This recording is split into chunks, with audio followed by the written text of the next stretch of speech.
हाँ भाई, कहाँ थे हम लोग? कहाँ तक पहुंचे? क्वेश्चन दिया था कुछ करने को? कुछ करने को दिया था? बम फोड़ लिया था हमने। कल बंदूक से गोली चला ली थी और स्प्रिंग दबा के छोड़ ली थी। वो न्यूक्लियस से अल्फा पार्टिकल पैदा करवा लिया था। बम फोड़ लिया था क्या? बम फोड़ लिया, कितने? 2 टुकड़े कर लिए थे? 3 भी कर लिए थे? मतलब बैठे बैठे फटा था कल?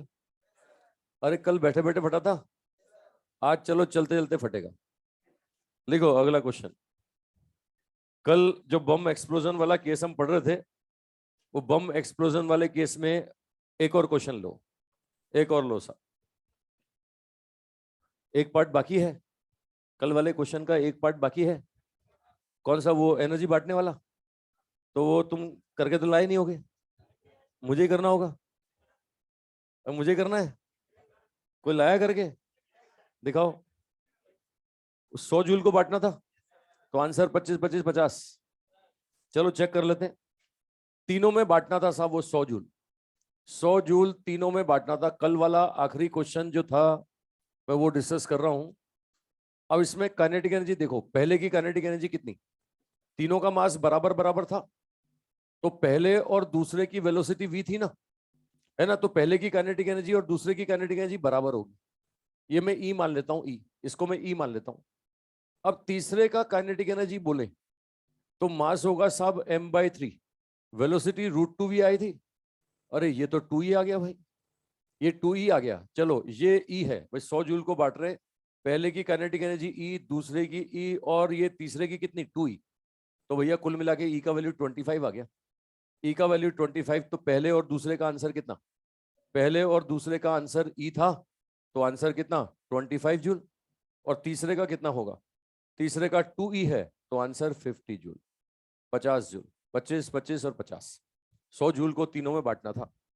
बच्चे इस क्वेश्चन में गड़बड़ क्या करते हैं? मास के इनवर्स रेशो में बांटते हैं, है ना? इतनी देर इससे पहले वाले सारे क्वेश्चन में बांट रहे थे, तो मास के इनवर्स रेशो में बांट रहे थे, है ना? तो मास दिखता बराबर m/3 m/3 m/3, बोले 1:1:1।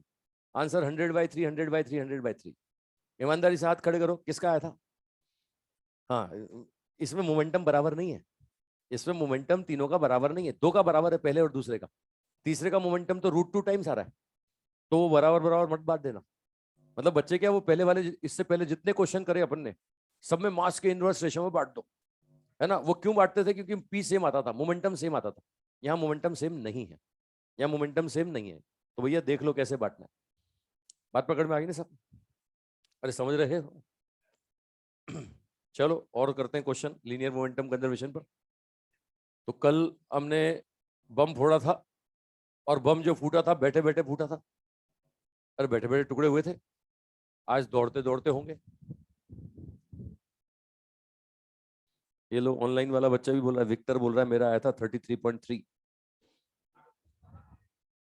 मैंने कहा ना, गलती ये करते हैं बच्चे की, इससे पहले वाले जितने क्वेश्चन हमने देखे, सब में मास के इनवर्स रेशो में बांटा हमने, और मास यहाँ बराबर है, तो 1:1:1 में बांट दिया। तो यहाँ भी बच्चे वही करते हैं। वो कब बांटते थे? जब मोमेंटम सेम होता था। अभी मोमेंटम सेम नहीं है। चलो शुरू करें भाई आज का काम। अब ये तो पुराना उधार चुकाया तुमने, आज का काम शुरू करो।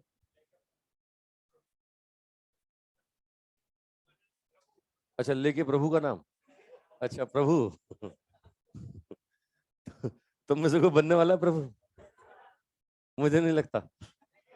तुम मोह माया के चक्कर में तभी तो यहाँ बैठे हो।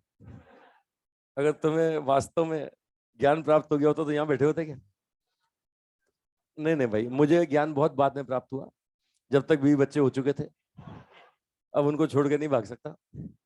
ठीक है, तुम्हारे को ज्ञान प्राप्त हो गया तो अभी पढ़ाई लिखाई छोड़ो, लोटा लो, हिमालय पे जाओ, करो प्रभु, लोटा मैं दे दूंगा। वो लोटा ही नहीं है। हद होगी। देखो डिमांड, डिमांड भी देखो इसकी, वो डिमांड भी लोटे की कर रहा है। चलो आओ क्वेश्चन लिखो। जाग रहे हो सब? पहला क्वेश्चन, आज का पहला क्वेश्चन लिखो। Particle of mass m, particle of mass m moves with velocity v, moves with velocity v, moves with velocity v, suddenly exploded, suddenly exploded in three parts, suddenly exploded in three parts, in three parts of mass ratio, of mass ratio 1:2:3, 1:2:3, 1:2:3. First part moves in initial direction. First part moves in initial direction with speed v, in initial direction with speed v, with speed v. Second part moves perpendicular. Second part moves perpendicular to the direction of first part, to the direction of first part, to the direction of first part with speed v, with speed v. Find out velocity of third part, velocity of third part, velocity of third part, and its angle, and its angle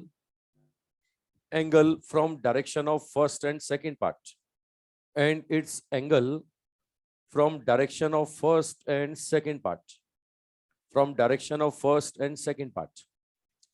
ठीक है, ये बोल रहा है साहब अब दौड़ते दौड़ते टुकड़े हो गए और तीन हुए, बराबर बराबर नहीं हुए, ये 1:2:3 में हुए। बोल रहा है पहला इनिशियल डायरेक्शन में v से जा रहा है, दूसरा उसके परपेंडिकुलर v से जा रहा है, तो बोल रहे तीसरा कहां जाएगा। ठीक है, चलो वैसे तो मैथमेटिकली अपन वेक्टर फॉर्म में लिखेंगे तो पता लग जाएगा कहां जाएगा, मैं थ्योरेटिकली तुम्हें बता देता हूं कहां जाएगा। देखो पहले मोमेंटम जीरो है क्या, पहले मोमेंटम mv है, किस में, x डायरेक्शन में कि y में, तो बाद में भी x में mv होना चाहिए। ये देखो इसका मास कितना आएगा, m1 कितना आएगा, m1 m/6 आएगा। अरे देखो ना रेशियो 1:2:3 है तो m/6 आएगा ना, इसका मोमेंटम हो गया mv/6 है ना, पहले इनिशियल डायरेक्शन में mv था, अब कितना हो रहा है साहब mv/6, तो मतलब तीसरे को ऐसे जाना पड़ेगा कि उसका एक कंपोनेंट इधर आए, तीसरे को ऐसे जाना पड़ेगा कि उसका एक कंपोनेंट इस तरफ आए, और दूसरा इसको कैंसिल करना है क्योंकि पहले इधर था नहीं, तो भैया इसको कैंसिल करना है तो एक कंपोनेंट इधर आना चाहिए, तो गारंटी से तीसरा वाला यहां जाएगा, जाएगा है ना। ये मैंने मोमेंटम कंजर्वेशन से आपको समझाया साहब, मोमेंटम कंजर्वेशन से बता रहा हूं कि तीसरे वाले को कहां जाना पड़ेगा। मैं दोबारा बोल रहा हूं, एक बार फिर सुन लो, अभी मैथमेटिकली प्रूफ करूंगा अपने आप आ जाएगा, है ना। लेकिन कई बार क्वेश्चन ही ऐसे आता है, न्यूमेरिकल नहीं पूछता, 4 फोटो बना के दे देता, बोल रहा है कौन सा फोटो सही है ना, उसमें ये देखना होता है कि मोमेंटम कंजर्वेशन फॉलो हो रहा है कि नहीं हो रहा। तो भैया पहले मोमेंटम कितना था mv, इस डायरेक्शन में कितना था mv, इसका मास आएगा m/6, तो ये मोमेंटम कितना हो गया mv/6, ये ज्यादा है कम है, कम है, तो मतलब ये तीसरे वाले को ऐसे चलना पड़ेगा, इसका एक कंपोनेंट इधर आ जाए ताकि ये मिलकर के कितना हो जाए mv हो जाए, तो एक कंपोनेंट इधर आएगा तो इधर आना पड़ेगा, और पहले y में तो था ही नहीं, तो इसको कैंसिल करना है तो एक कंपोनेंट इधर आना चाहिए। बात पकड़ में आ रही है साहब, चलो कोई बात नहीं, वेक्टर फॉर्म में निकालता हूं, वेक्टर फॉर्म में निकालता हूं। बोलो इनिशियल डायरेक्शन को x बोले, फाइनल डायरेक्शन इसको y बोल दें साहब, ये हो जाएगा -y। अब मोमेंटम कंजर्वेशन लगाओ साहब, momentum conservation, initial momentum equal to final. बोलो साहब इनिशियल क्या था, इनिशियल था mvi क्या था कि नहीं था, बाद में तीन टुकड़े हुए, पहले टुकड़े, अच्छा तीनों का मास बोलो, ये रेशियो 1:2:3 है तो m1 बोलो कितना होगा, बोलो m1 कितना, पहले मास निकाल लो, पहले मास निकालो, m1 m2 m3 कितना, m1 कितना आएगा साहब m/6, m2 कितना 2m/6, और m3 कितना 3m/6, ये मास समझ रहे हो ना भाई। अब लगा दो मोमेंटम कंजर्वेशन, लो मोमेंटम कंजर्वेशन, इनिशियल मोमेंटम कितना mvi कैप, पहले का मोमेंटम कितना m/6 vi कैप, दूसरे का कितना 2m/6 vj कैप, तीसरे का कितना 3m/6 ये v3, ये निकालना है साहब, mm कैंसिल हो गया है ना, यहां से इसको इस तरफ लेके आते हैं, क्या बनेगा साहब vi कैप, अच्छा बाई 6 भी कैंसिल कर दो, तो ये हो गया 6vi cap minus vi cap, ये हो जाएगा -2vj कैप बराबर 3, यहां से कितना हो जाएगा v3, v3 का वैल्यू कितना आता है, v3 का वैल्यू आता है साहब 5v/3 i कैप ये +2v/3 माइनस जे कैप आ रहा है साहब, ये v3 आ रहा है। मैं पहले ही बोल दिया तुम्हें, देखो मैंने पहले ही तुम्हें थ्योरेटिकली बता दिया कि y नेगेटिव आएगा, x पॉजिटिव आएगा, देखो आ रहा है ना, है ना। अगर तुम ऐसे जैसे मैं पहले बता रहा था थ्योरेटिकली वैसे नहीं सोच पाते हो तो वेक्टर फॉर्म देख के तो सोच लोगे। वेक्टर फॉर्म देख के पता लग रहा है कि x पॉजिटिव और y नेगेटिव, मतलब तीसरे को इधर जाना पड़ेगा। चलो मैग्नीट्यूड बोल दो और एंगल बोल दो। वेक्टर का मैग्नीट्यूड निकालना सब जानते हैं, कितना होगा, √5v/3 का स्क्वायर +2v/3 का स्क्वायर होगा। ये v/3 कॉमन ले लो, v/3 कॉमन, 25 + 24 कितना होगा, √29 होगा भाई, है ना। ये v/3 √29 है ना। ये आपके पास क्या आ गया साहब, ये मैग्नीट्यूड आ गया, तीसरे की वेलोसिटी का मैग्नीट्यूड आ गया। एंगल देखो, ये एंगल में मान लो थीटा है, तो ये थीटा कहां से, एक्स एक्सेस से कि वाई से, एक्स से कि वाई से, एक्स एक्सेस से एंगल निकालना बताया था मैंने। एक्स एक्सेस से angle tan inverse y component upon x component, ये 2v/3 डिवाइड बाय 5v/3, तो tan इनवर्स 2/5 है भाई।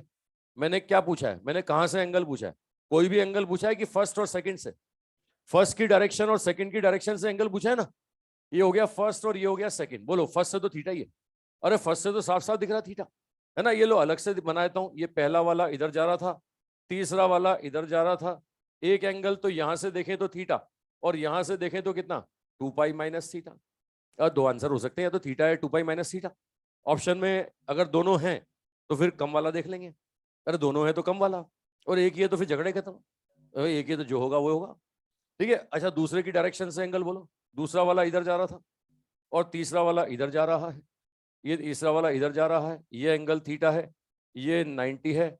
इधर से देखोगे तो क्या दिखेगा, इधर से दिखेगा 90 + थीटा, और इधर से देखोगे तो क्या दिखेगा, ये दिखेगा 270 - थीटा, ये 270 - थीटा। ठीक है, अब ऑप्शन में दोनों में से जो होगा वो चूज कर लो सर। ये थीटा हमारे पास आ गया भाई। किसी वेक्टर का एक्स एक्सेस से एंगल निकालना, वाई एक्सेस से निकालना, ये प्रॉपर्टी मैं कल बता चुका हूं। ये हाँ बोल बोल,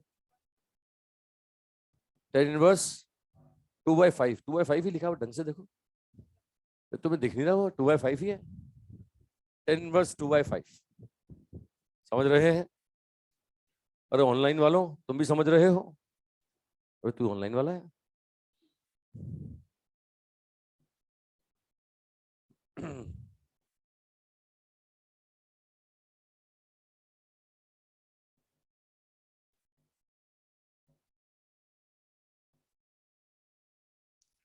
ठीक है, तो कुछ कुल मिला के बम के फटने में हमारा कोई हाथ नहीं है। अच्छा एनर्जी रिलीज बोला मैंने, नहीं मैंने इसमें बांटने को बोला क्या, बांटोगे और बांट लोगे, नहीं बांट पाएगा, अरे बांटने के लिए तो यार मतलब, समझ रहे हो, लड़कों के बैच में बोलो बांटने को तो खुशी खुशी बांटते हैं, उधार लेके बांटते हैं, बांटने के लिए तो मतलब दिल होना चाहिए।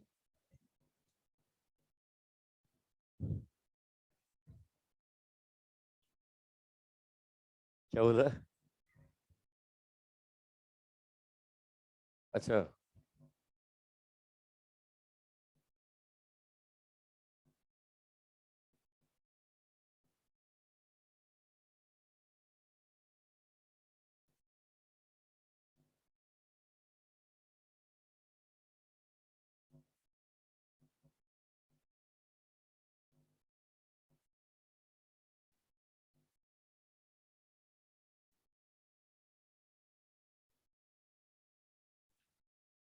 हाँ भाई, आ रहा है सबका, ऑनलाइन वालों समझ रहे हो,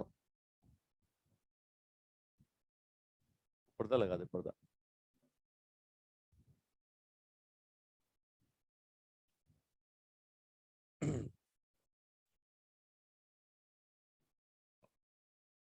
चलो भाई और देता हूं मैं, ये अभी तक जो बम फटा वो स्ट्रेट लाइन में ही फटा, बैठा बैठा फटा, है ना। हवा हवा में भी तो फोड़ सकते हैं ना, तोप से गोला फेंकते हैं, हवा में फोड़ते हैं, प्रोजेक्टाइल मोशन। लिखो एक और, मिटा दूं इसे, मिटा दूं भाई, अरे मिटा दिया जाए। लिखो particle of mass m, particle of mass m, particle of mass m projected with speed v, projected with speed v projected with speed v at an angle theta from horizontal, at an angle theta from horizontal, at an angle theta from horizontal, at an angle theta from horizontal, at highest point of its path, at highest point of its path, highest point of its path, it suddenly exploded, it suddenly exploded, exploded into equal parts, into equal parts, into equal parts. First part, first part retrace, first part retrace initial path, first part retrace initial path, initial path, and fall on, and fall on point of projection, fall on point of projection, fall on point of projection, point of projection. Find out velocity of second part, velocity of second part, velocity of second part just after explosion, velocity of second part just after explosion, just after explosion. ये question जो है ना, पहले सेंट्रोमास में हमने किया है साहब, उसमें ये निकालते थे दूसरा वाला कहाँ गिरेगा, ये कहाँ गिरेगा ये नहीं पूछ रहा, ये बोल रहा है वेलोसिटी कितनी होगी, वो कहाँ गिरेगा वो तो सेंट्रोमास की प्रॉपर्टी से हमने निकाल ही लिया, सेम क्वेश्चन किया था हमने, है ना। अब ये बोल रहा है कि बताओ साहब कि ये दूसरे वाले की वेलोसिटी क्या होगी। अच्छा पहले वाले की दे रहा है क्या, पहले वाले की वेलोसिटी ना देके उसके बारे में कुछ स्टेटमेंट बोल रहा है। देखो देखो ये देखो, प्रोजेक्टाइल मोशन सबको दिख गया होगा, हाईएस्ट पॉइंट पर आपको दिख गया होगा कि साहब यहाँ पर वेलोसिटी यू कॉस थीटा होती है ना। अब ये फट गया साहब, हाईएस्ट पॉइंट पे फट गया। अब दो टुकड़े हो गए बराबर बराबर, पहला टुकड़ा अपने इनिशियल पाथ को रिट्रेस करता हुआ वापस पॉइंट ऑफ प्रोजेक्शन पे गिरा, टॉप पे जाके गिरा, बोल रहा दूसरे वाले की वेलोसिटी बताओ, है ना। अब मुझे बताओ अगर ये इस पाथ से आया था तो टॉप पॉइंट पे वेलोसिटी यू कॉस थीटा थी, अगर इसी पाथ से वापस जाएगा तो velocity minus you cos theta होनी चाहिए। और बात समझ रहे हो भाई, मैं सीधे से बोलूं कि मैं किसी पार्टिकल को प्रोजेक्टाइल मोशन प्रोजेक्ट करता हूं तो हाईएस्ट पॉइंट पर वो पहुंचता है ना, उसकी वेलोसिटी होती है यू कॉस थीटा, चाहे उसका मास m हो, 2m हो, 100m हो, m/2 हो, उसका मास कुछ भी हो, टॉप पॉइंट पे वेलोसिटी कितनी होती है यू कॉस थीटा। अब उसी पाथ पर वापस लेके जाना है तो क्या कर दो, माइनस यू कॉस थीटा कर दो ना, है ना। उसका मास कुछ भी रहा हो, उसकी वेलोसिटी कितनी होगी, माइनस यू कॉस थीटा, तभी उस पाथ को फॉलो करता हुआ नीचे गिरेगा। मतलब पहले वाले की वेलोसिटी इशारों इशारों में इसने दे दी, कितनी होगी साहब, प्लस या माइनस, माइनस हो गया। अब बोला दूसरे वाले की बताओ, है ना। अब सबको पता है फटने में क्या तुम्हारा हाथ है क्या, मतलब बम के फटने में तुम्हारा कोई हाथ है क्या। तो भैया लीनियर मोमेंटम कंजर्वेशन कहां लगाओगे, बम फटने के जस्ट पहले और बम फटने के जस्ट बाद। ऐसे जिंदगी भर कंजर्वेशन नहीं लगता है ना। बच्चे इनिशियल और फाइनल का मतलब गलत ले लेते हैं, इनिशियल बोले यहाँ, फाइनल बोले वहां है। बम फटने के पहले और बम फटने के बाद, है ना। बताओ बम कहां फटा, टॉप पॉइंट पे फटा ना, तो मोमेंटम कंजर्वेशन कहां लगाओगे, टॉप पॉइंट पे लगाओगे। अब टॉप पॉइंट पे बोलता हूं तो पहले मोमेंटम कितना, ये हॉरिजॉन्टल डायरेक्शन को एक्स मान ले तो बोलोगे M U cos theta I cap, है ना। ये पहले का मास m/2, इसकी वेलोसिटी क्या होगी, minus you cos theta I cap होगा। और दूसरे का यही तो निकालना है, ये m/2 v2 तो निकालना है। देखो यहां से m कैंसिल हो जाएगा, ये इसको इधर ले जाओ साहब, ये v2 का वैल्यू सॉल्व करोगे तो आंसर कितना आएगा, ये 3u cos थीटा क्या आई क्या, अरे आएगा भाई। तो मैग्नीट्यूड आ गया साहब 3u cos थीटा, दूसरे की वेलोसिटी का मैग्नीट्यूड आ गया 3u cos थीटा। और डायरेक्शन क्या है साहब, डायरेक्शन साहब हॉरिजॉन्टल x प्लस एक्स, अब दिख रहा ना प्लस एक्स, ठीक है। कहाँ गिरता है ये तक निकाल चुके हैं अपन तो, है ना। ये कितनी दूर गिरेगा याद है, यही यही डाटा दिया था मैंने, 2r पे गिरता था, 2r पे याद है। वो कहाँ गिरेगा वो निकालते हैं सेंटर ऑफ मास से, और वेलोसिटी की बात करनी है तो कहाँ जाते हैं, लीनियर मोमेंटम कंजर्वेशन।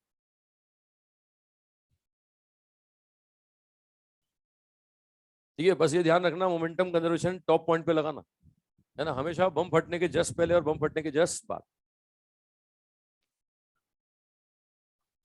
बहुत बढ़िया, बहुत सुंदर, ये विक्टर तो हर क्वेश्चन का आंसर देता भाई, दो तीन बच्चे और हैं जो देते हैं, ऑनलाइन वालों की बात कर रहा हूँ। और भी नाम है लेकिन बोल नहीं सकता हूँ।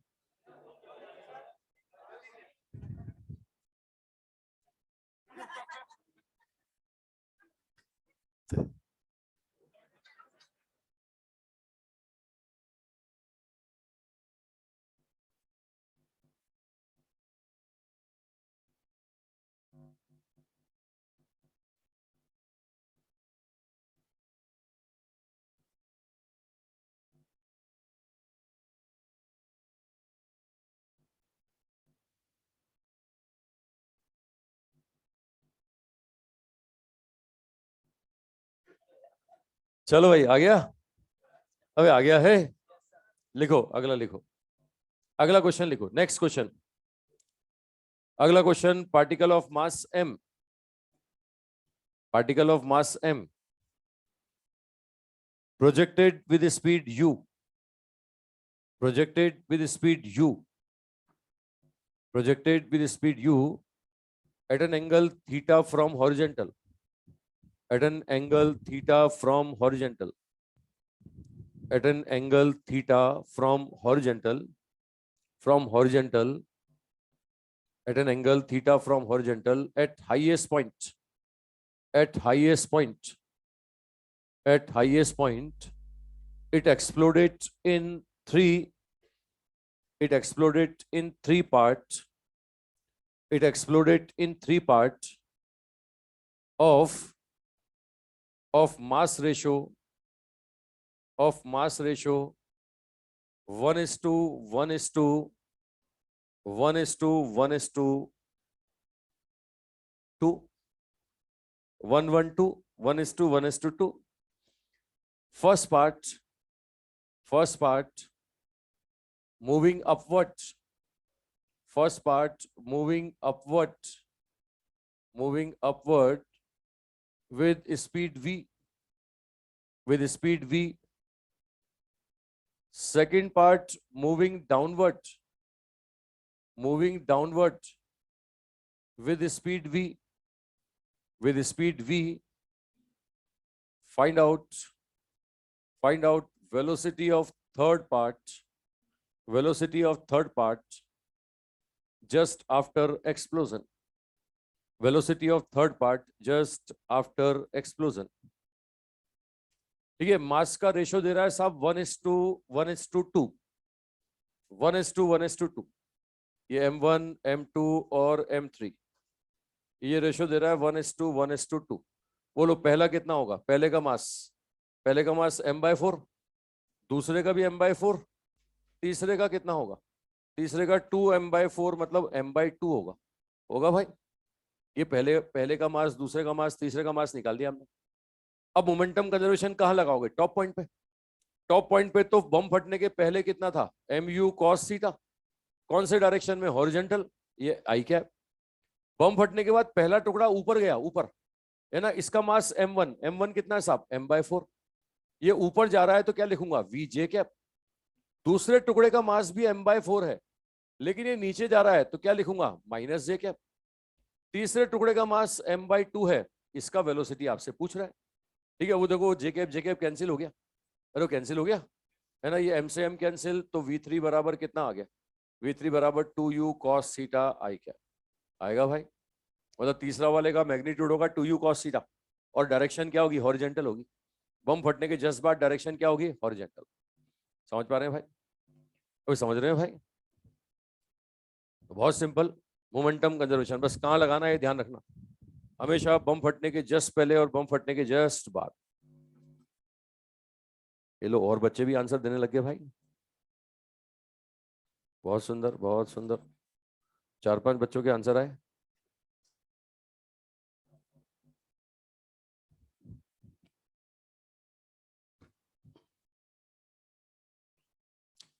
आ रहा है सब? चलो एक और लो।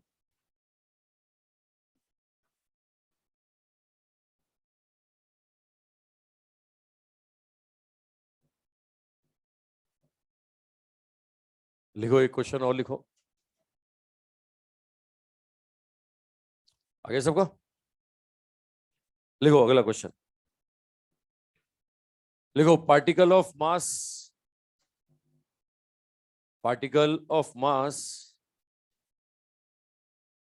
500 ग्राम 500 ग्राम आधा किलो का है।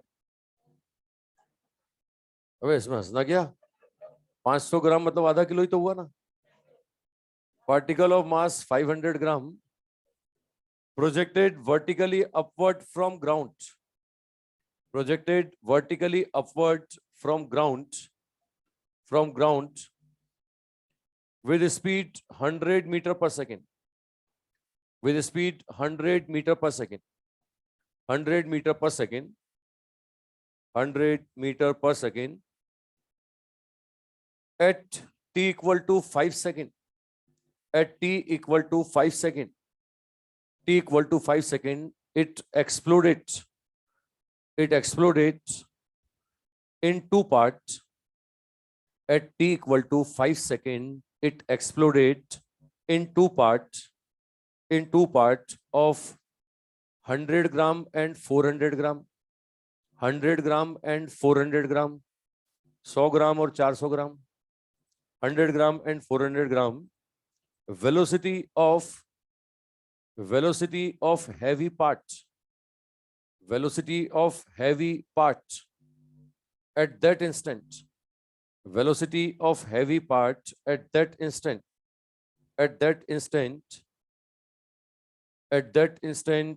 25 meter per second, 25 meter per second in downward direction, 25 meter per second in downward direction. Find out velocity of lighter part, velocity of lighter part at that instant, velocity of lighter part at that instant, उस समय हल्के वाले का velocity पूछ रहा है साहब क्या होगा। भारी वाले का दे दिया, आज से बोल रहा है हल्के वाले का बताओ कितना होगा। ठीक है, ये 100 मीटर पर सेकंड से फेंका मैंने 500 ग्राम वाला, देखो 500 ग्राम वाला 100 मीटर पर सेकंड से वर्टिकली अपवर्ड फेंका। ठीक है, अब फट गया साहब, टी बराबर 5 सेकंड पे फट गया। अब टी बराबर 5 सेकंड पे फट गया, दो पीस हो गए 100 ग्राम और 400 ग्राम। बोल रहा है 400 वाले की वेलोसिटी दे दी हमने, 100 वाले की बताओ। सबको पता है मोमेंटम कंजर्वेशन लगेगा, कहां पे लगेगा, कहां लगेगा, टी इक्वल टू 5 सेकंड पर, है ना। ये मत लगाना ना बॉटम और वहां पर, है ना, टी इक्वल टू 5 पे लगाना। तो बम फटने के जस्ट पहले और बम फटने के जस्ट बाद, तो टी इक्वल टू 5 पर इसकी वेलोसिटी 100 की क्या, हाँ वो निकालनी पड़ेगी।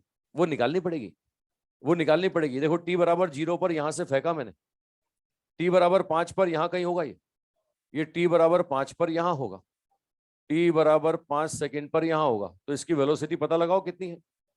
इसकी वेलोसिटी टी बराबर 5 सेकंड पर कितनी होगी। वे इक्वेशन ऑफ मोशन लगाएंगे तो u माइनस जी टी होगा। अरे v बराबर u प्लस ए टी बोलते हो ना, u ये 100 है, a कितना होगा माइनस जी, मोशन अंडर ग्रेविटी है। अरे मोशन अंडर ग्रेविटी ये 50 होगी साहब। बम फटते समय इसकी वेलोसिटी 50 होगी, मतलब इनिशियल मोमेंटम ये लोगे साहब, है ना। अब दो टुकड़े हो गए, बताओ पहले टुकड़े के बारे में बोल रहा है, भारी वाले के बारे में बोल रहा है। भारी वाला कहां जा रहा है, भारी वाला ऊपर जा रहा है कि नीचे जा रहा है, नीचे जा रहा है। 400 ग्राम वाले के लिए बारे में बोल रहा है, नीचे जा रहा है। इसकी वेलोसिटी क्या होगी, प्लस या माइनस, ये 100 ग्राम वाले की पूछ रहा है सर। ये बोल रहा है 100 ग्राम वाले की वेलोसिटी बताइए, 100 ग्राम वाले की वेलोसिटी बताइए। ठीक है, कंसेप्ट समझ रहे हो भाई, अरे समझ रहे हो, अरे मेरी बात पकड़ में आ रही है। ठीक है, निकाल लो मोमेंटम कंजर्वेशन लगा दो। पहले कितना है 500 ग्राम, ये ग्राम, वेलोसिटी कितनी 50 है ना। ये एक का 400 कितना होगा -25। ये मास को ग्राम ग्राम ग्राम में रख रहा हूं ताकि ग्राम ग्राम ग्राम कैंसिल हो जाएगा, और तीनों का ग्राम ग्राम ग्राम कैंसिल। ठीक है, सॉल्व कर लो, क्वेश्चन खत्म हो गया। बोलो V2 कितना, V2 सॉल्व करो कितना आता है, 350। ऊपर की नीचे, प्लस आ रहा है मतलब ऊपर जाएगा। बम फटने के बाद में ये 350 ऊपर की तरफ। क्वेश्चन समझे भाई, कर लोगे, अब हो जाएगा। भाई तीनों का ग्राम किलोग्राम में लिखता है तो ये किलोग्राम किलोग्राम किलोग्राम वो कैंसिल हो जाता ना, तो इसलिए मैंने ग्राम में रख दिया। ठीक है, तो आंसर 350। अच्छा क्या बोले, अपवर्ड की डाउनवर्ड, अपवर्ड। चलो भाई, बम बहुत फोड़ लिया यार। और भी केस है, और भी केस यहां पर है। वो एक नाव वाला क्वेश्चन कराया था मैंने, तुझे बॉय और गर्ल ही याद है बस, तुझे बेचारा वो अकेला याद नहीं है। तो जिंदगी में कभी भूलेगा इसे? हाँ, ये देखो, मास ऑफ बोट MB, ये लो साहब, ये मास ऑफ पर्सन। अब ये बोल रहा है कि पर्सन का वेलोसिटी इस बोट के अंदर है साहब VP। तो बोल रहा है बोट का वेलोसिटी बताइए साहब। ये बोल रहा है बोट का वेलोसिटी बताइए कितना होगा अगर पर्सन नाव के अंदर चलने लगे, पर्सन की वेलोसिटी VP है, तो बोट की वेलोसिटी बताइए साहब, बोट की वेलोसिटी। ये सेंटर ऑफ मास की प्रॉपर्टी से हमने डिस्प्लेसमेंट तो निकाला था। अब लीनियर मोमेंटम कंजर्वेशन से वेलोसिटी निकालेंगे। जैसा कंसेप्ट वही था, वैसा वहां था, वही कंसेप्ट यहां रहेगा। याद है ना, पर्सन नाव के अंदर L चलता था, तो सेंटर मास की पोजीशन को अनचेंज रखने के लिए नाव भी चलती थी। अरे किया था हमने काम। आज बोल रहा है वेलोसिटी बताओ सर, आज बोल रहा है इसकी वेलोसिटी इतनी, तो उसकी वेलोसिटी कितनी।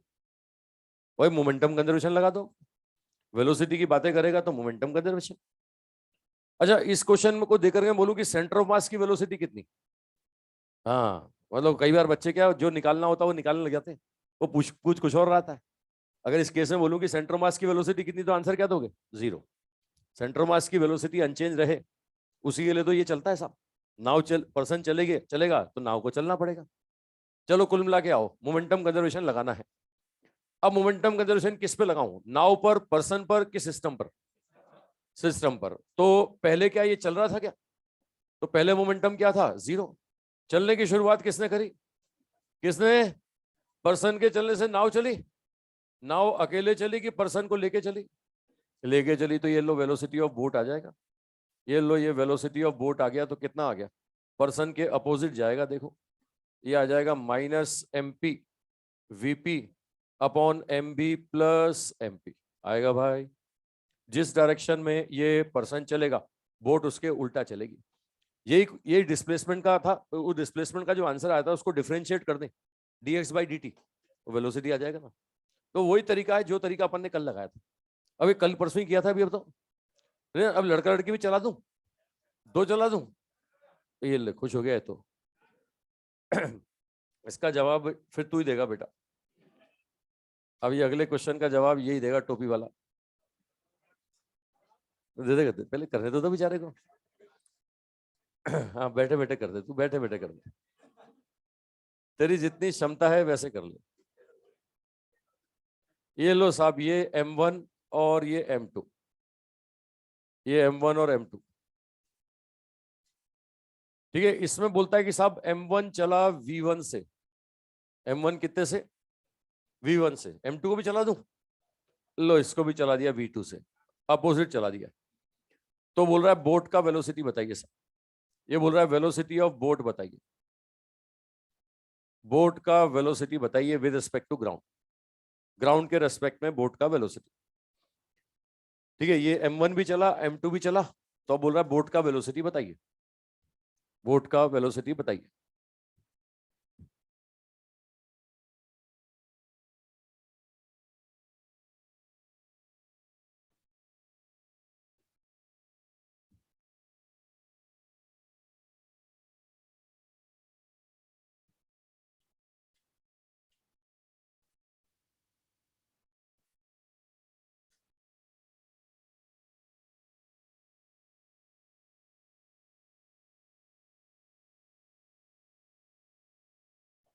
बताएगा? अच्छा, तू ही आ जाए यहाँ पे। चलो देखो भाई, मोमेंटम कंजर्वेशन लगाना है, सबको पता है। पहले मोमेंटम 0 था, ये M1 चलेगा +V1, M2 चलेगा -V2। इनके चलने से नाव चलेगी, तो अकेले चलेगी कि इनको लेके? तो ये तीनों का मास इनटू ये वेलोसिटी ऑफ बोट होगा भाई। ये क्वेश्चन खत्म हो गया। लो साहब, बोट का वेलोसिटी कितना? ये आएगा M2V2 -M1V1 डिवाइडेड बाय कितना होगा? MB + M1 + M2। होगा कि नहीं? क्वेश्चन खत्म। अब वो प्लस होगा माइनस होगा वो न्यूमेरिकल डाटा पे देख लोगे, किसका मास ज्यादा है, लड़का भारी है कि लड़की भारी है, लड़का तेज चलता है कि लड़की तेज चलती है ना, मोमेंटम किसका ज्यादा है।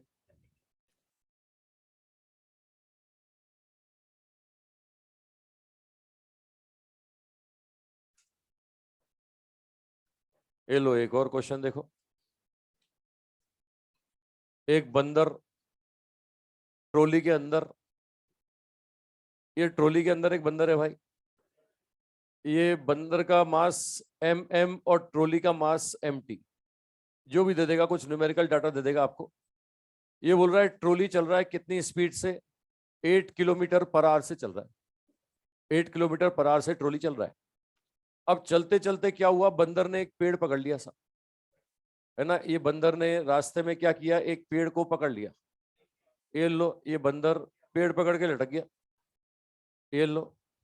अब ट्रॉली, ट्रॉली तो अकेले चल रही है ना, अब ये ट्रॉली अकेले चल रही है, अब बंदर, ये पूछ निकल रही है, पूछ।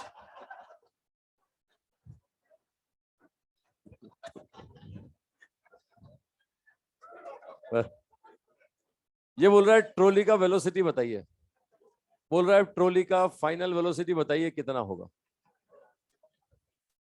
बोल रहा है पहले ट्रॉली का वेलोसिटी था 8 किलोमीटर पर आवर, ठीक है, ये बंदर ट्रॉली के अंदर, पहले ट्रॉली चल रही थी 8 किलोमीटर पर आवर से, बंदर ने पेड़ पकड़ लिया, तो बोल रहे ट्रॉली की वेलोसिटी बताइए, बोला ट्रॉली का वेलोसिटी बताइए। ये बंदर ट्रॉली के अंदर, ठीक है, दोनों मिलके चल रहे हैं 8 किलोमीटर पर आवर से, बंदर ने पेड़ पकड़ लिया, बोला ट्रॉली की स्पीड बताइए साहब, ट्रॉली का वेलोसिटी कितना होगा। क्वेश्चन समझ रहे भाई, फोटो देख करके क्वेश्चन समझ में आ रहा है, लैंग्वेज लिखवाने की जरूरत तो नहीं पड़ रही ना। ठीक है, बोल रहा है ट्रॉली का वेलोसिटी बताइए अब कितना हो जाएगा।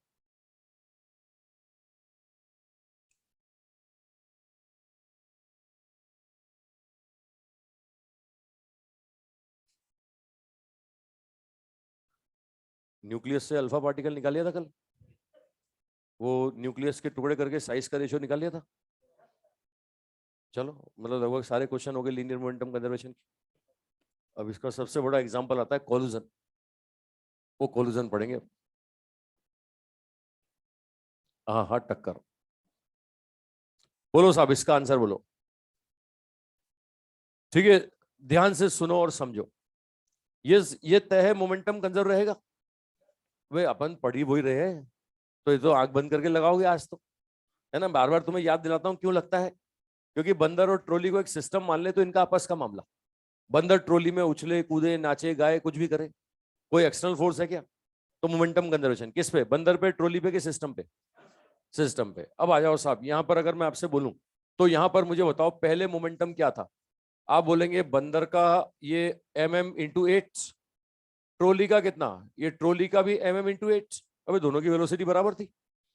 अब मुझे बताओ ये मोमेंटम कंजर्वेशन जिंदगी भर लगता है या कब लगेगा, जिस इंस्टेंट पे बंदर ने ट्रॉली को छोड़ा उसके पहले और उसके बाद, जिंदगी भर थोड़ी लगेगा, वो पकड़ के लटक गया, है ना, और तुम वापस लौट के आ रहे हो बोले मोमेंटम कंजर्वेशन, बोले लगाना पड़ेगा, उस समय लगाना भूल गए थे अब लगाओ, क्या ऐसा होता है क्या, मोमेंटम कंजर्वेशन क्या जिंदगी भर लगता है क्या, कब लगेगा, बंदर जब ट्रॉली से जस्ट अलग होगा उसके पहले और उसके बाद, जिस समय बंदर ट्रॉली से अलग होगा उस समय जो ट्रॉली का हॉरिजेंटल वेलोसिटी है वो बंदर का हॉरिजेंटल होगा कि नहीं होगा, मतलब मैं अलग होते समय बंदर का मोमेंटम क्या बोलूंगा, मैं बंदर का मोमेंटम बोलूंगा mm×8, यही बोलूंगा ना, अरे यही तो बोलूंगा।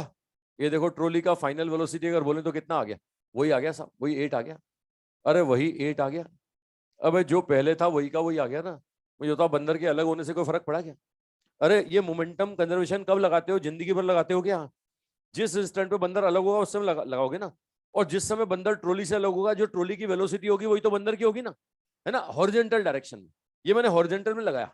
हम हालांकि क्या है वर्टिकल डायरेक्शन में बंदर ट्रॉली पे फोर्स लगाएगा, तो बंदर ट्रॉली पे कहां लगाएगा, नीचे, और बंदर कहां जाएगा, ऊपर, है ना, अब बंदर ऊपर गया तो ट्रॉली को नीचे आना चाहिए, अब नीचे क्या ट्रॉली गड्ढा कर देगी क्या, अब गड्ढा करके ट्रॉली क्या जमीन के अंदर घुस जाएगी क्या, यार जमीन जमीन पे चलेगी ना यार, मुझे तो बंदर के ऊपर उछलने से क्या ट्रॉली वर्टिकल डायरेक्शन में नीचे जाएगी क्या, अबे जाना चाहिए था, नहीं जा पाती क्योंकि रोड है साहब, रोड है, ये नाव होती पानी में खड़ी होती और पानी में जाकर के बंदर पेड़ पे पेड़ पकड़ने के लिए उछलता, है ना, तो फिर वो हो सकता है नाव कहाँ जाती, नीचे जाती। ये क्या ट्रॉली नीचे जा सकती है क्या?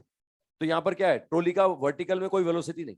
सस्पेंशन सिस्टम जो होंगे वो सब झेल लेंगे, बंदर की उछल कूद सब झेल लेंगे, लेकिन हॉरिजॉन्टल डायरेक्शन में मोमेंटम क्या रहेगा, सेम। तो हॉरिजॉन्टल डायरेक्शन में मोमेंटम कंजर्वेशन लगा दिया, आंसर आ गया। अरे समझ रहे हो भाई?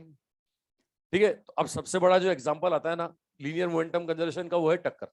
ये टक्कर में क्या होता है कि दो पार्टिकल टकराते हैं, पहला दूसरे पे फोर्स लगाता है, दूसरा पहले पे फोर्स लगाता है, और जब ये जो चलता रहता है ना, इसमें कोई तीसरा नहीं होता, उन दोनों के आपस का मामला होता है। तो वहां भी क्या होगा, कोई एक्सटर्नल फोर्स नहीं होगा, वहां भी क्या लगाओगे, लीनियर मोमेंटम कंजर्वेशन। ठीक है, अब एक काम की बात सुन लेना, टक्कर का मतलब क्या होता है, टक्कर को डिफाइन कैसे करते हैं, डेफिनेशन कैसे देते हैं? टक्कर की डेफिनेशन देते हैं कि दो पार्टिकल एक दूसरे के पास आए, कुछ इंटरेक्शन किया और उसके बाद में चले गए। मतलब पास आए, कुछ इंटरेक्शन किया और उसकी डायरेक्शन या वेलोसिटी मतलब कुछ कुछ चेंज हो गया, कुछ बदलाव हो गया, मतलब उनके इंटरेक्शन से कुछ बदलाव हो जाए, तो उस बदलाव वाले प्रोसेस को हम क्या नाम देते हैं, कोलिजन। और मेरी भावना ढंग से सुनो, तुम सुन नहीं रहे हो, समझ नहीं रहे हो गहराई से। क्या होता है, दो पार्टिकल पास आए और पास आके कुछ ऐसा करें जिससे बाद में कुछ चेंज नजर आए, बदलाव नजर आए, तो वो जो किया ना उस करने को हम क्या बोलते हैं, कोलिजन।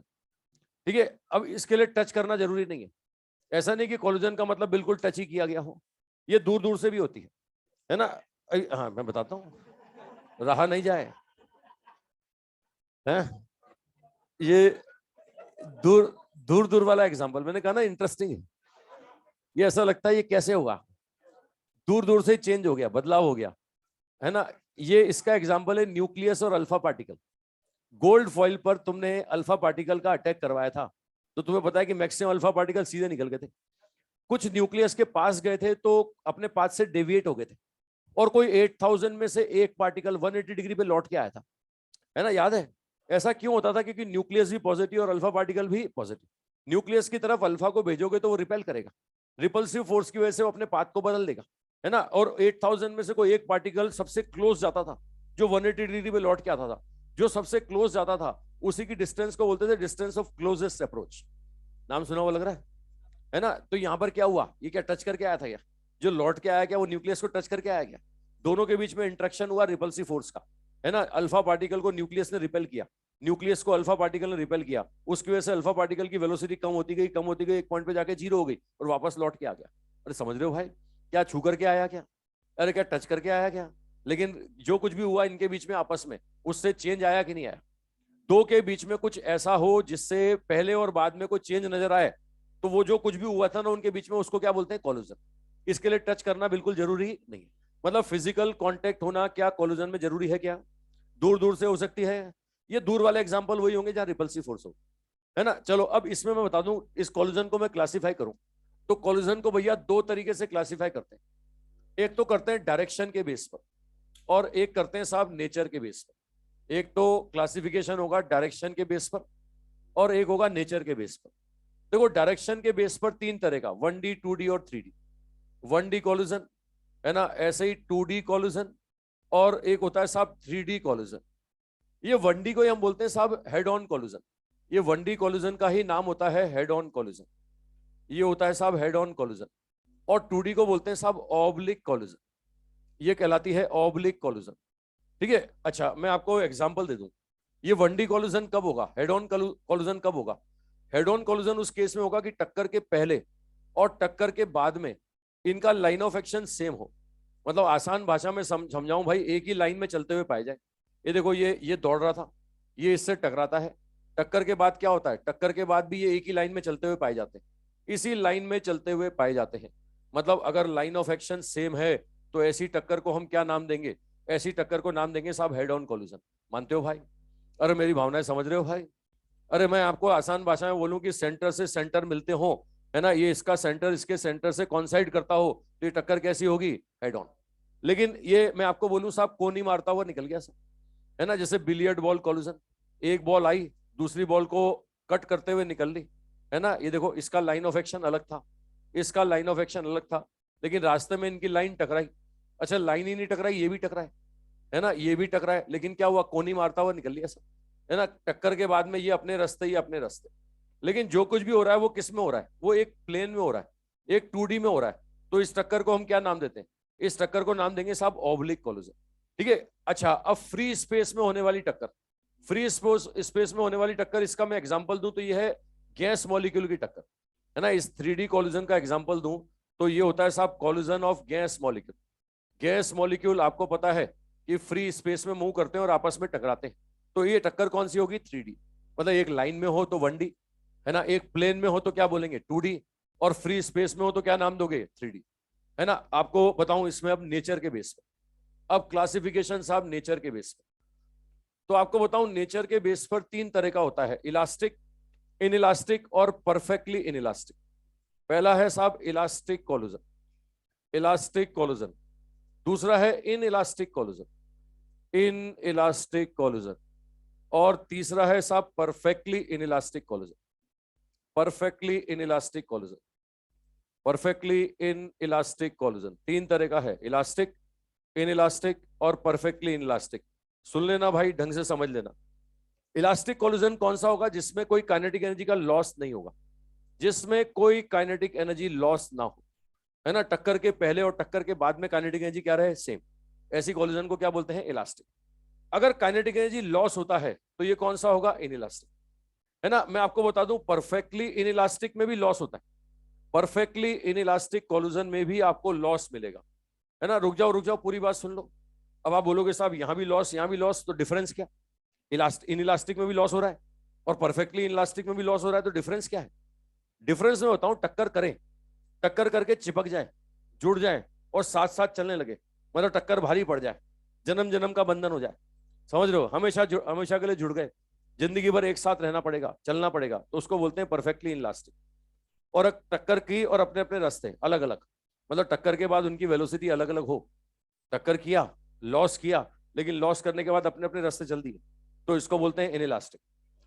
और लॉस करके जुड़ गए, चिपक गए, साथ चलने लगे, तो उसको क्या बोलते हैं? Perfectly inelastic. अब डिफरेंस समझ में आ रहा है? इनइलास्टिक में भी लॉस होता है, परफेक्टली इनइलास्टिक में भी लॉस होता है, लेकिन परफेक्टली इलास्टिक में जुड़ जाते हैं, साथ चलते हैं, वेलोसिटी कॉमन हो जाती है। लेकिन इनइलास्टिक में क्या होता है? बोले लॉस करते हैं लेकिन टक्कर के बाद अलग अलग, है ना। ये मैं बोलूं वेलोसिटी आफ्टर कोलिजन डिफरेंट है, velocity after collision, velocity after collision different, कुछ अलग मिलेगा, तो इसको बोलेंगे इन इलास्टिक। लेकिन यहां मैं बोलूंगा वेलोसिटी आफ्टर कोलिजन क्या होगा? सेम होगा। ये होगा वेलोसिटी आफ्टर कोलिजन सेम, टक्कर के बाद में जुड़ गए, चिपक गए, साथ चलने लगे, ठीक है। मतलब इलास्टिक कौन सा? जिसमें कोई लॉस ना हो। इन इलास्टिक में भी लॉस होगा, परफेक्टली इन इलास्टिक में भी लॉस होगा। एक और टर्म डिफाइन करते हैं, स्मॉल ई, रेस्टिट्यूशन कोफिशिएंट। आपको बताऊं साहब, इलास्टिक कोलिजन में रेस्टिट्यूशन कोफिशिएंट होता है E = 1। ये जो इन इलास्टिक होती है ना, इसमें होता है बिटवीन 0 to 1, है ना, इसमें 0 से 1 के बीच में होता है। ये रेस्टिट्यूशन कोफिशिएंट का वैल्यू 0 से 1। और जो परफेक्टली इलास्टिक है ना, इसमें ई बराबर क्या होता है?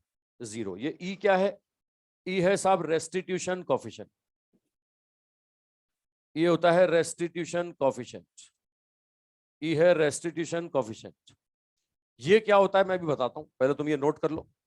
पहले ये बोर्ड भर गया साहब, पहले तुम ये नोट करो, फिर बताऊंगा रेस्टिट्यूशन कोफिशिएंट क्या है। ठीक है भैया, एक लाइन में हो, अगर एक लाइन में हो तो इसको बोलते हैं हेड ऑन। एक प्लेन में हो तो इसको बोलते हैं 2D collision, oblique collision, glancing collision या बिलियर्ड बॉल कॉलिजन। और फ्री स्पेस में हो तो 3D कॉलिजन। अब इसमें बताऊं, ये हम 1D और 2D हमारे सिलेबस में है, 3D सिलेबस में नहीं है। बस एग्जांपल बता रहा हूँ, गैस मॉलिक्यूल की टक्कर 3D, डिटेल में हम पढ़ते हैं 1D और 2D। मतलब हेड ऑन और ऑब्लिक पढ़ोगे तुम। अच्छा, हेड ऑन में भी वो तीनों variety, head on elastic, head on in elastic, head on perfectly elastic, और ऑब्लिक में भी वो तीनों।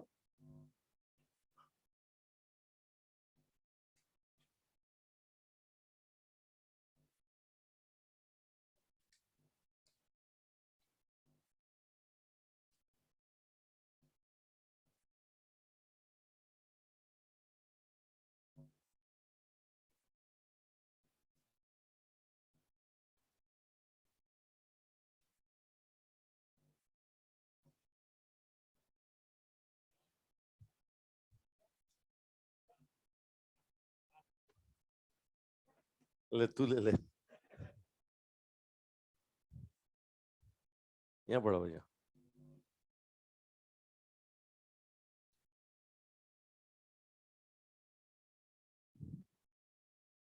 हाँ भाई, ये इधर ऑनलाइन वालों का कुछ क्वेश्चन है, देखें।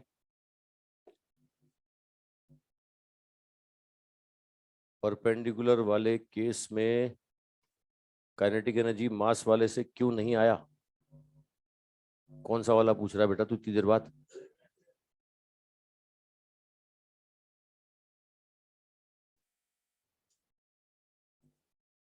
एक बोल रहा है थोड़ा बड़ा लिखा कीजिए।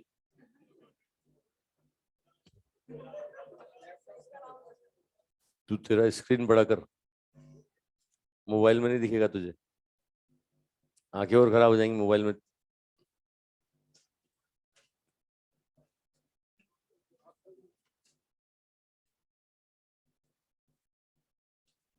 एक बोल रहा है कि आपका लैपटॉप दे दो। रहने दे भाई, मैंने कुछ भी नहीं बोला।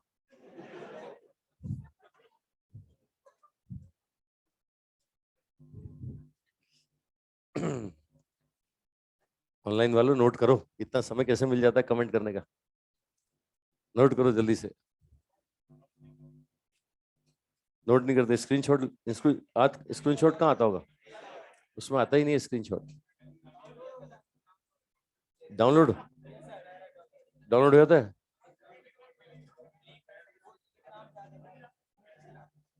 वो इलीगल।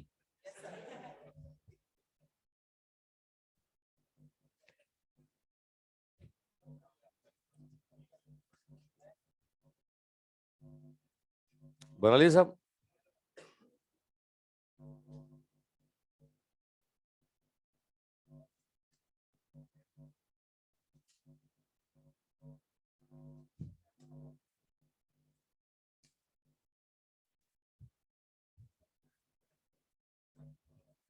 बन गया साहब?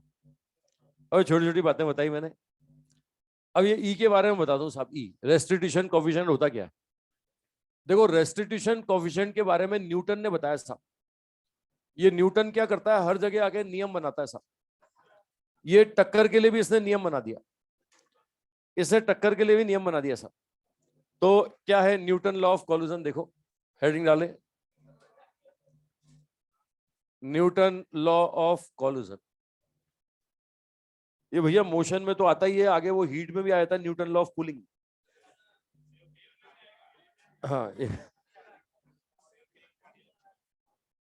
ये लो, बोले वो सेब एप्पल की जगह पर पेड़ गिरा होता।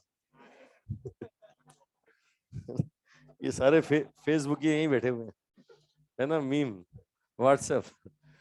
देखो साहब, न्यूटन लॉ ऑफ कोलिजन क्या है साहब? न्यूटन का टक्कर का नियम सुन लो। रेस्टिट्यूशन कोफिशिएंट के बारे में न्यूटन नहीं बताया। इन्होंने क्या बताया साहब? टक्कर के बाद में दूर जाने का जो रिलेटिव वेलोसिटी है, और उसका रेशो टक्कर के पहले पास आने के रिलेटिव वेलोसिटी से कांस्टेंट रहेगा। मतलब टक्कर के बाद दूर जाना और टक्कर के पहले पास आना। भाई सीधी सी बात है, टक्कर करने से पहले तो पास आना ही पड़ेगा ना। अरे टक्कर करने से पहले पास आना पड़ेगा, और हो गई तो फिर दूर जाना पड़ेगा। तो दूर जाने को बोलते हैं वेलोसिटी ऑफ सेपरेशन, और पास आने को क्या बोलते हैं? Velocity of approach. तो वेलोसिटी ऑफ सेपरेशन और वेलोसिटी ऑफ अप्रोच, इसका जो रेशो रहता है ना, वो हमेशा कांस्टेंट रहता है। और वो किसके बराबर होता है? Restitution coefficient. मतलब न्यूटन ने टक्कर के लिए नियम बनाया साहब कि वेलोसिटी ऑफ सेपरेशन और वेलोसिटी ऑफ अप्रोच, इन दोनों का रेशो कांस्टेंट होगा, और किसके बराबर होगा साहब? Restitution coefficient. लिख लो पहले स्टेटमेंट, न्यूटन साहब का स्टेटमेंट लिख लो। लिख लो,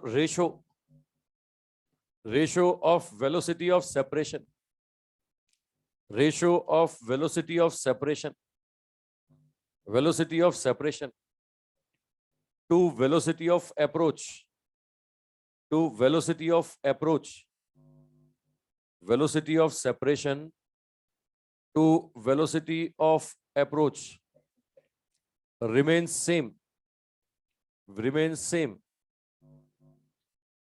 remains same and equal to restitution coefficient, and equal to restitution coefficient। ठीक है, ये रेशियो हमेशा कांस्टेंट रहेगा। ये velocity of separation divide by velocity of approach. अब सेपरेशन का मतलब पास आना कि दूर जाना? मतलब ये टक्कर के बाद की बात कर रहा है कि पहले की बात कर रहा है? तो आसान भाषा में बोले तो टक्कर के बाद, और ये टक्कर के पहले। अब रुकना, मैं एग्जाम्पल से बताऊं आपको। अगर मैं बोलूं टक्कर के बाद, तो टक्कर के बाद सेपरेट होना मतलब ये क्या रिलेटिव बात कर रहे हैं अपन? अबे कोई एक दूसरे से अलग हो रहा है तो एक दूसरे के रेस्पेक्ट में बात कर रहे हैं ना, कोई एक दूसरे को अप्रोच कर रहा है तो एक दूसरे के रेस्पेक्ट में बात कर रहे हैं ना, मतलब ये क्या है, ये रिलेटिव वेलोसिटी है। ये टक्कर के बाद की रिलेटिव वेलोसिटी और टक्कर के पहले की रिलेटिव वेलोसिटी, तो इसको ऐसे भी बोलते हैं, ये ऐसा भी बोलोगे relative velocity after collision, relative velocity after collision divide by क्या बोलेंगे, ये बोलेंगे रिलेटिव वेलोसिटी बिफोर कॉलिजन। अरे ऐसा बोलोगे ना सर। अब मुझे एक बात बताओ, टक्कर के बाद में अगर मैं बोलता हूं दूसरे का पहले के रेस्पेक्ट में, तो टक्कर के पहले भी तो दूसरे का पहले के रेस्पेक्ट में होना चाहिए ना। अरे क्या बोलोगे मैथमेटिकली, क्या बोलोगे, V2 minus V1 upon U2 minus क्या बोलोगे U1। अबे हाँ के ना बोलो भाई, टक्कर के बाद में V2 माइनस V1, अरे दूसरे का पहले के रेस्पेक्ट में, तो ये भी तो दूसरे का पहले के रेस्पेक्ट में होगा ना। अबे होगा कि नहीं होगा? लेकिन एक बात बताओ, अगर मैं आपसे बोलूं कि टक्कर करवानी है तो कौन ज्यादा होना चाहिए, U1 की U2, तो ये वैल्यू पॉजिटिव आएगी कि नेगेटिव आएगी?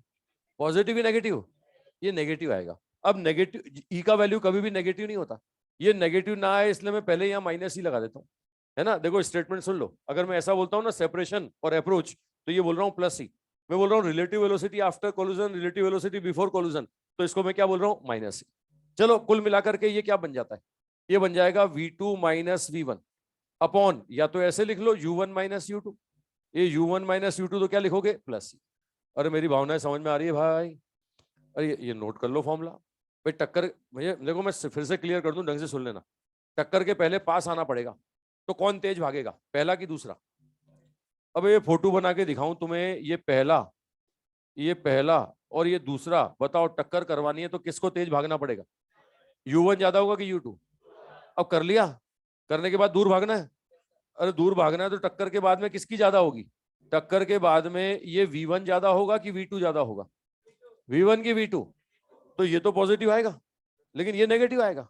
अब ई नेगेटिव नहीं होता, इसलिए यहाँ माइनस ही लिख दिया मैंने, है ना। या फिर ऐसे लिखते हो तो ऐसे लिखना V2 माइनस V1 अपन U1 माइनस U2। बात पकड़ में आ रही है सब? बस एक लिमिटेशन है इसका, ये जो न्यूटन का टक्कर का नियम है ना, ये सिर्फ और सिर्फ लगता है along the line of impact, जिस डायरेक्शन में लाइन ऑफ इम्पैक्ट होगा ना उसी डायरेक्शन में लगेगा। अब ये लाइन ऑफ इम्पैक्ट होता कहाँ है, ये भैया जो दो ऑब्जेक्ट टकरा रहे हैं ना, उनको उनके सेंटर को मिलाने वाली लाइन ड्रॉ कर दो, दोनों के सेंटर को मिलाने वाली जो लाइन होती है ना, उसी को बोलते हैं लाइन ऑफ इम्पैक्ट। ठीक है, मैं आपको एग्जांपल देके बताता हूं, पहले बना लो इसे।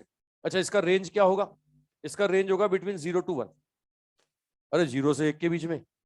अरे मेरी भावनाएं समझ रहे हो? अब मैं बिना किसी टक्कर का नाम लिए सारी टक्करें इंक्लूड कर ली इसमें, इसमें सारी टक्कर इंक्लूड कर ली।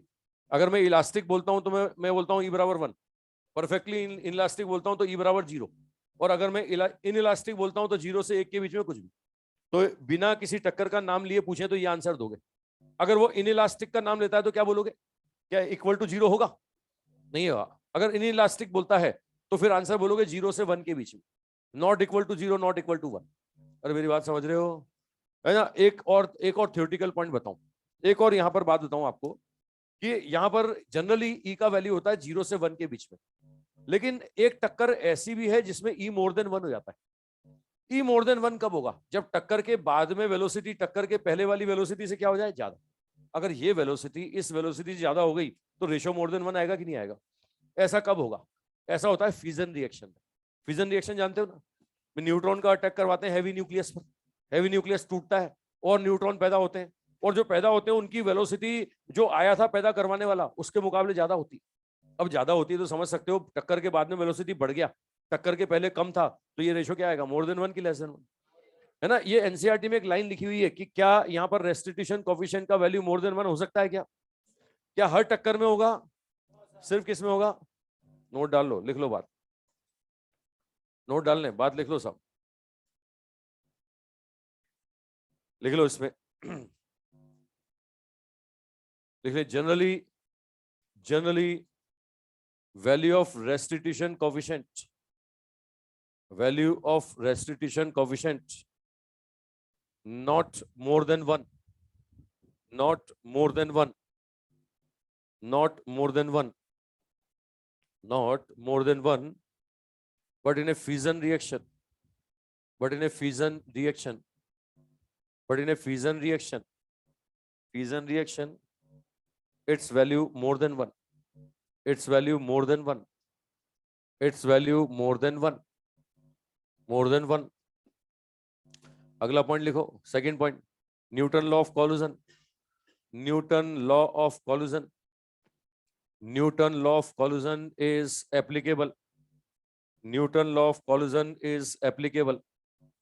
is applicable along the line of impact, along the line of impact, along the line of impact. Newton law of collision is applicable along the line of impact. ये line of impact के along लगाना है आप. क्या होती है line of impact समझ लो. देखो अगर head on collision है ना तो कोई झगड़ा ही नहीं है ना. जिस लाइन में ये चल रहे हैं ना लाइन ऑफ इम्पैक्ट वही होगा. क्यों? इसको देखो साहब, ये लाइन ऑफ इम्पैक्ट होता है जो दो ऑब्जेक्ट टक्कर करेंगे ना उनके सेंटर को मिलाने वाली लाइन. जिस जगह वो टकरा रहे हैं दोनों को पकड़ लो साहब, जिस जगह वो टक्कर करते हैं दोनों को पकड़ लो, दोनों के सेंटर मिला लो, है ना. देखो ये इसका सेंटर, ये इसका सेंटर मिलाओ, ये लाइन ड्रॉ करो, ये लाइन. अब ये लाइन कहाँ आ रही है? जिस लाइन में ये दोनों चल रहे हैं उसी लाइन में तो आ रही है ना. अरे जिस लाइन में ये दोनों चलते हैं ये लाइन उसी लाइन में आती है कि नहीं? अबे हाँ कि ना बोलो यार. तो बताओ, यही लाइन ऑफ इम्पैक्ट है.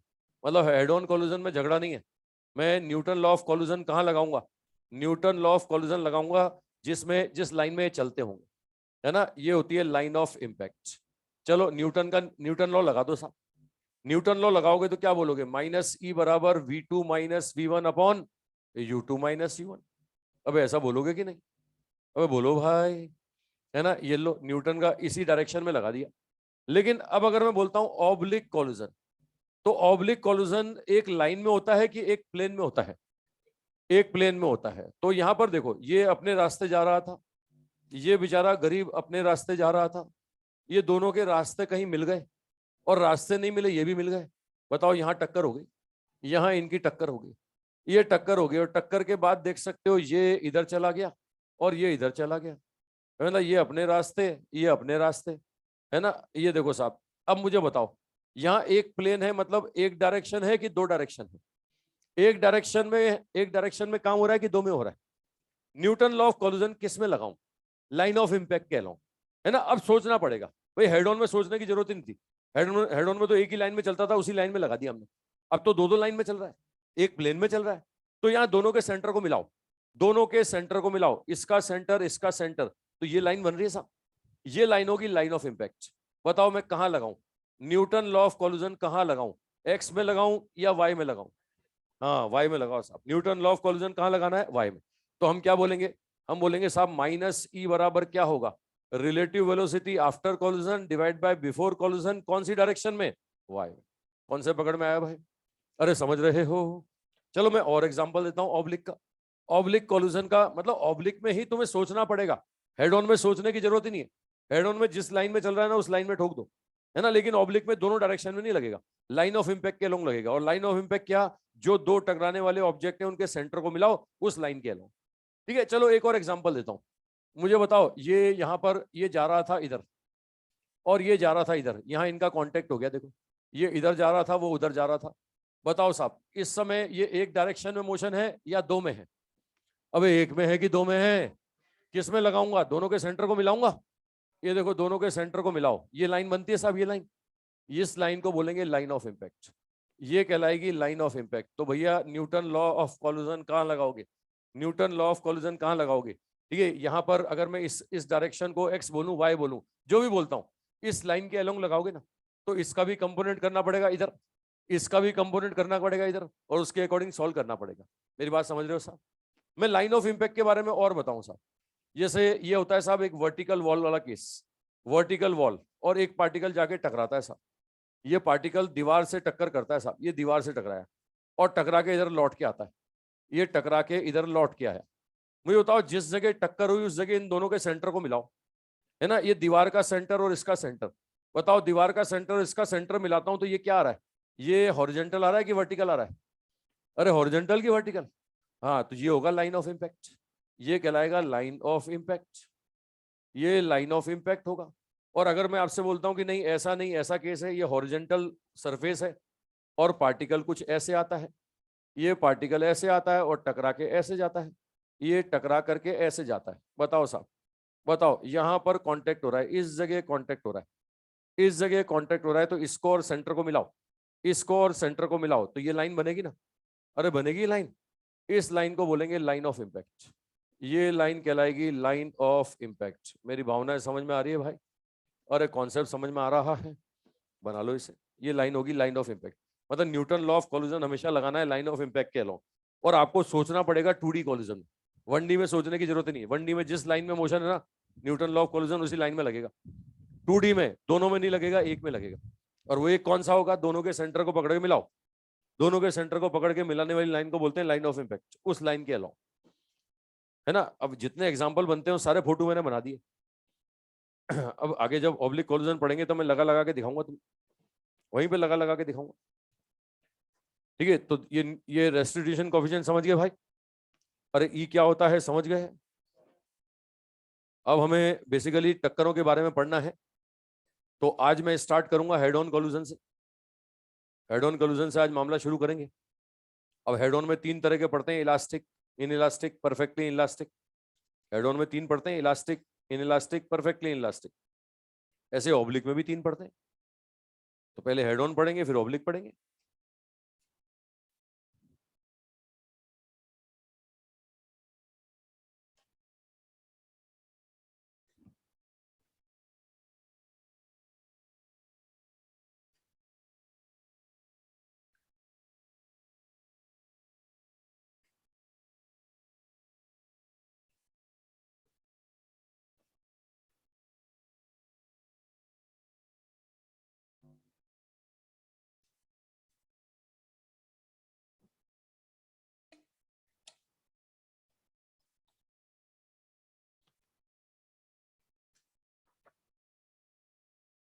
बना लिए सब? तो हम लोग शुरुआत करने वाले हैं हेड ऑन कोलिजन से। और हेड ऑन में 3 तरह के केस पढ़ेंगे, head on elastic, head on inelastic और head on perfectly in elastic.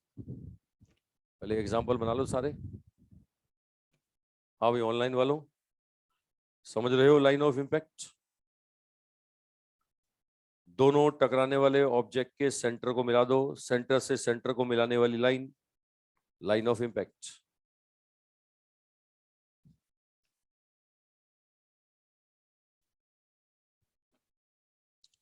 ये इधर वाला बना लिया, हेड ऑन तो बना लिया ना? तू लाइन ऑफ इम्पैक्ट कहां ढूंढ रहा है फिर तू? अगर ये भी नहीं बनाया तो ये तो बन गया।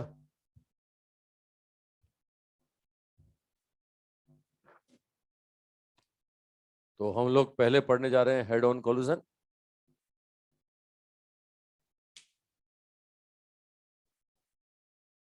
हेड ऑन कोलिजन में first head on elastic collision.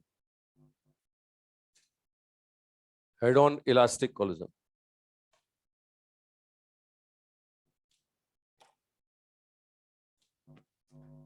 अब हेड ऑन है तो सबको पता है सब एक ही लाइन में चलेंगे, टक्कर के पहले भी उसी लाइन में और टक्कर के बाद भी उसी लाइन में। लाइन बदलेगी नहीं भाई, ठीक है? जिस लाइन में टक्कर के पहले उसी लाइन में टक्कर के बाद। अब मैं बोल रहा हूं इलास्टिक है, इलास्टिक, तो इलास्टिक का मतलब कोई लॉस कर रहा होगा क्या? इलास्टिक का मतलब कोई लॉस नहीं होगा। अब एक बड़ा इंपॉर्टेंट पॉइंट ध्यान से सुन लेना, जिसमें मैक्सिमम बच्चे क्वेश्चन गलत कर जाते हैं, है ना। देखो, यहां पर मैं बोल रहा हूं साहब इलास्टिक कोलिजन है तो काइनेटिक एनर्जी कंजर्व रहेगा, रहेगा। अरे यही तो मानते हो ना? कब रहेगा? टक्कर के दौरान या टक्कर के पहले और बाद में? पहले और बाद में। टक्कर के दौरान कंजर्व नहीं रहता। काम की बात सुन लेना, इलास्टिक कोलिजन के बावजूद काइनेटिक एनर्जी कंजर्वेशन टक्कर के दौरान कभी नहीं लगेगा। क्योंकि टक्कर के दौरान होता क्या है, पहला पार्टिकल दौड़ते दौड़ते जाता है, दूसरे को टकराता है, टकराता है तो पहले दबाता है, खुद भी दबता है, ठीक है। तो वो क्या होता है, उसकी काइनेटिक एनर्जी पोटेंशियल में बदलती है, फिर वो पोटेंशियल फाइनली किस में बदलती है? काइनेटिक, बाउंस बैक होता है काइनेटिक में। तो टक्कर के दौरान अगर कोई बोले ना कि काइनेटिक एनर्जी कंजर्व है क्या, तो बिल्कुल नहीं है, भले कोलिजन का नाम इलास्टिक क्यों ना हो, है ना। इलास्टिक कोलिजन सुन के बच्चे भावुक हो जाते हैं, बोले kinetic energy conserve, kinetic energy conservation कब लगेगा? टक्कर के पहले और टक्कर के बाद, है ना। टक्कर के दौरान कभी भी काइनेटिक एनर्जी कंजर्व नहीं होगा। चलो मैं बोलता हूं इनइलास्टिक कोलिजन है, मैं बोलता हूं इनइलास्टिक है।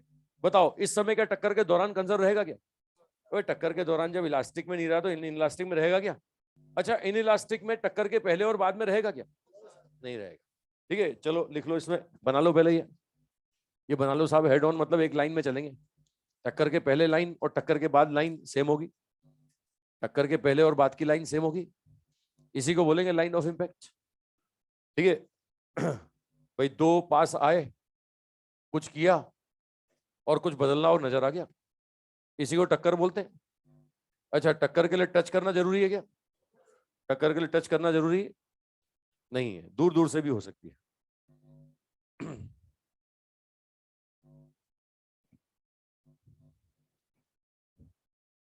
तो नोट डालो, पहला पॉइंट लिखो यहां,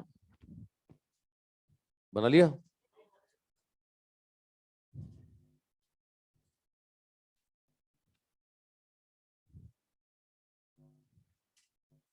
बन गया सब? बना लिया?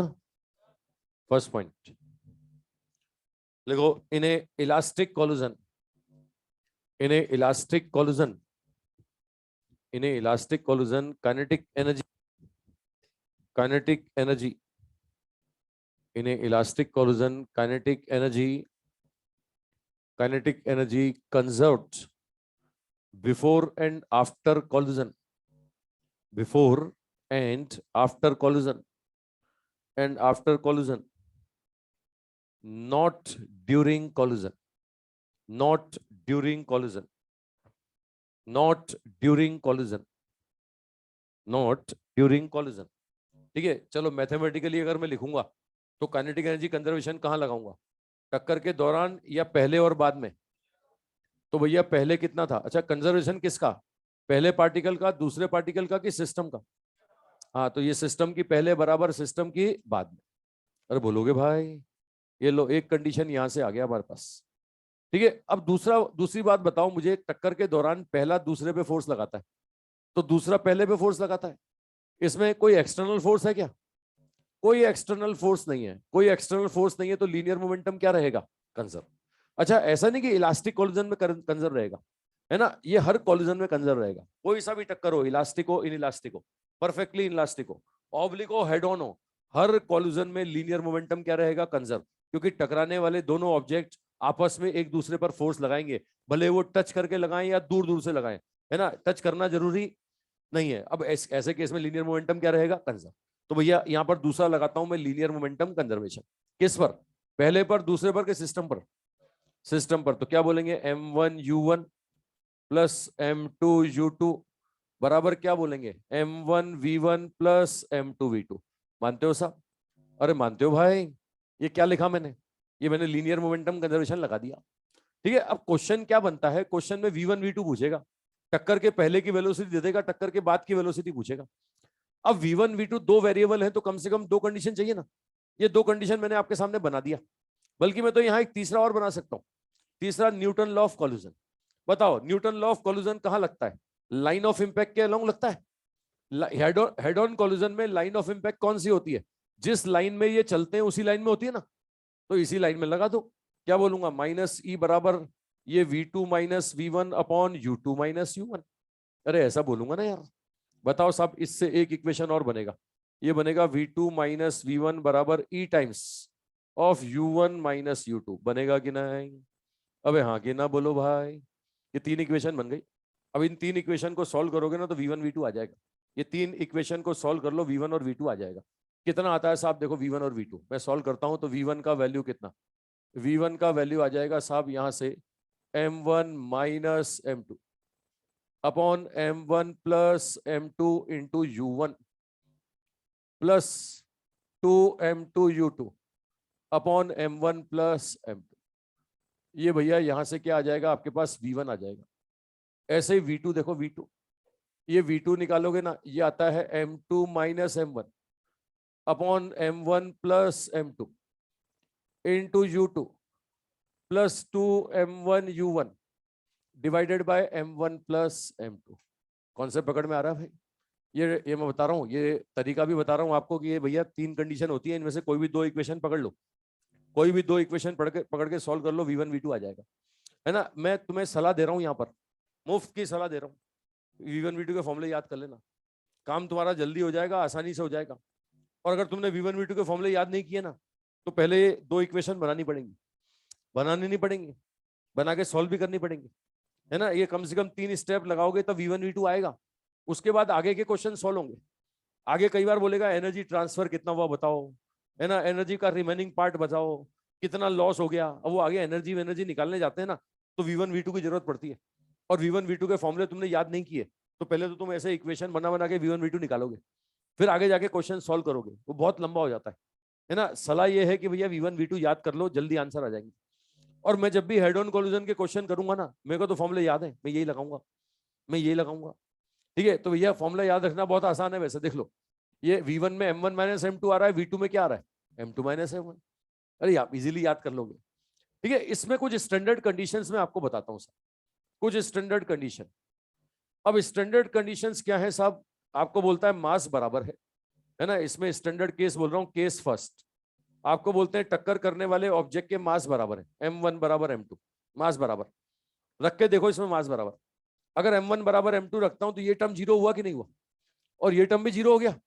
इधर देखो M1 बराबर M2 रखूंगा तो ये 2m ये 2m कैंसिल हो जाएगा, ये 2m कैंसिल हो जाएगा। तो आंसर क्या आता है, ये आता है साहब V1 बराबर कितना U2, और V2 बराबर कितना आता है, V2 बराबर U1 आता है कि नहीं आता। गौर से देखो, जो पहले का था वो दूसरे का, और जो दूसरे का था वो, अबे ये तो वेलोसिटी एक्सचेंज हो गया, ये हो गया वेलोसिटी एक्सचेंज। बोलो कब होता है वेलोसिटी एक्सचेंज, कब होता है, मास सेम हो, टक्कर हेड ऑन इलास्टिक हो, है ना। ध्यान से सुन लेना, मास सेम हो, टक्कर हेड ऑन इलास्टिक हो। इवन ऑब्लिक इलास्टिक में भी नहीं होगा, ऑब्लिक इलास्टिक में भी वेलोसिटी एक्सचेंज नहीं होगा। ये वेलोसिटी एक्सचेंज सिर्फ किस में हो रहा है, हेड ऑन इलास्टिक। अच्छा, मैं एग्जांपल देके बताता हूं आपको, सिंपल मैं एग्जांपल देता हूं। मैं आपसे बोल रहा हूं कि साहब एक आगे आगे एक पीछे पीछे, दोनों का मास बराबर, ये भी m और ये भी m। मैं आपसे बोल रहा हूं इसका है 6 मीटर पर सेकेंड और इसका है 10 मीटर पर सेकेंड। ये लो दो है साहब, पहला और दूसरा, ये 6 मीटर पर सेकेंड, ये 10 मीटर पर सेकेंड। बताओ टक्कर होगी। अब टक्कर के बाद क्या होगा साहब, टक्कर के बाद में वेलोसिटी एक्सचेंज होगा कि नहीं होगा, अरे होगा कि नहीं। जो पहले का था वो दूसरे का, और जो दूसरे का था वो, बोलो पहले का कितना हो जाएगा, पहले का कितना 6, और दूसरे का कितना, दूसरे का हो जाएगा 10। ये 10 से भागेगा और ये कितने से भागेगा, 6 से। कंसेप्ट पकड़ रहे हो भाई, स्टैंडर्ड प्रॉपर्टी बता रहा हूँ, कई क्वेश्चन डायरेक्ट तुम सॉल्व कर दोगे। ठीक है, एक और बताओ साहब, चलो मैं बोलता हूँ ये दोनों एक दूसरे की तरफ आ रहे होते, ये दोनों अपोजिट आ रहे होते एक दूसरे की तरफ, है ना। ये जा रहा है साहब 10 मीटर पर सेकेंड से, और ये इसकी तरफ आ रहा है 6 मीटर पर सेकेंड से, ये 6 मीटर पर सेकेंड से। बोलो साहब, ये 6 से ये 10 से टक्कर हुई, टक्कर के बाद क्या होगा, टक्कर के बाद बोलो साहब क्या होगा, अरे क्या होगा, बोलो बोलो। पहला वाला कितने से, -6, -6 वेलोसिटी एक्सचेंज बोला मैंने, है ना। इस मैग्नीट्यूड नहीं बोला मैंने, स्पीड एक्सचेंज नहीं बोला, डायरेक्शन तक पलट जाएगा। मतलब इसका डायरेक्शन क्या हो जाएगा, इसका डायरेक्शन हो जाएगा उल्टा, ये चलेगा -6 से, और ये कितने से चलेगा, और ये चलेगा कितने से, +10 से। अबे हाँ के ना बोलो, अबे कुछ बोलो। ठीक है, ये 10 ये -6, तो ये -6 और ये कितना होगा 10, है ना। मैं और एग्जांपल देता हूं, मैं हेड ऑन कोलिजन के और एग्जांपल देता हूं, मास बराबर। कई बार इससे स्टैंडर्ड क्वेश्चंस पूछे गए हैं, तो जितनी बातें पूछी जाती है मैं सब एग्जांपल में दे रहा हूं तुम्हें।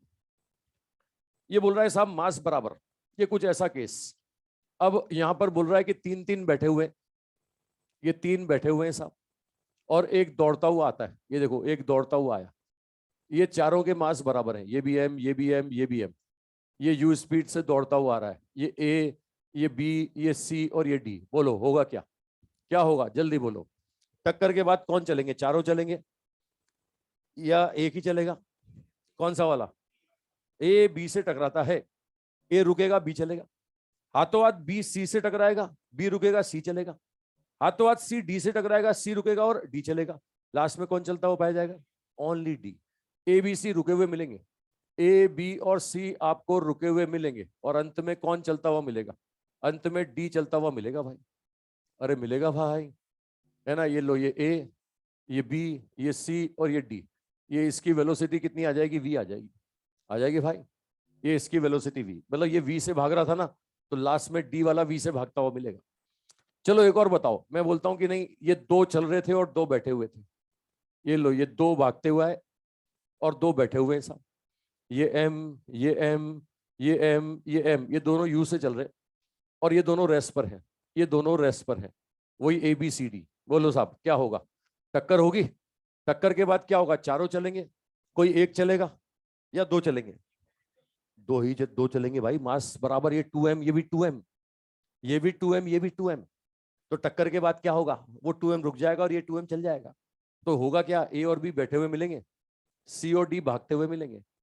ए और बी बैठे हुए मिलेंगे, सी और डी भागते हुए मिलेंगे। ये ए और बी तो किस पे आ जाएगा? रेस्ट पर। ये v1 बराबर 0 और इन दोनों की वेलोसिटी कितनी हो जाएगी? u। ये समझ पा रहे हो भाई? इलास्टिक हेड ऑन कोलिजन, बराबर मास के पार्टिकल टकराएंगे, वेलोसिटी एक्सचेंज होगा। ठीक है, एक क्वेश्चन और आया हुआ है साहब एग्जाम में। ये तुमने बच्चों का खिलौना देखा हो साहब? ये बच्चों का खिलौना, बोलते ही बोला नहीं देखा मैंने तो।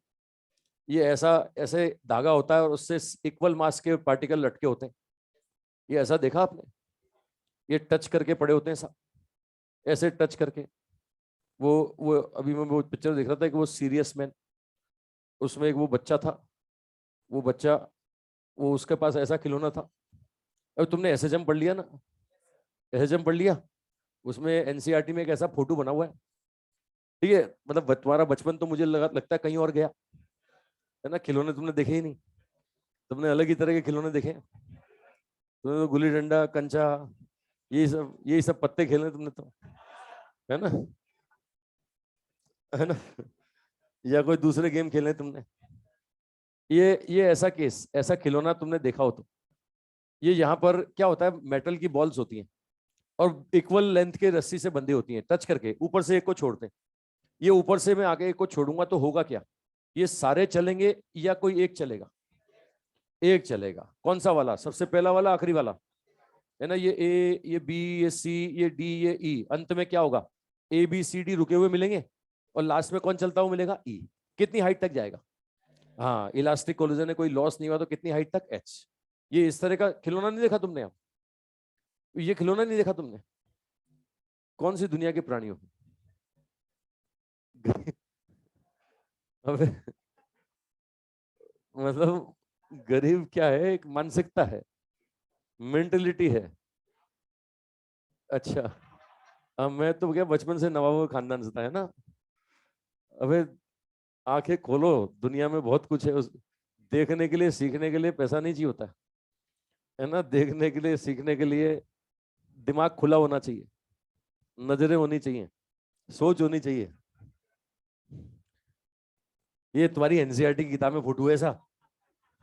मतलब क्या, पढ़ने में भी गरीब हो तुम?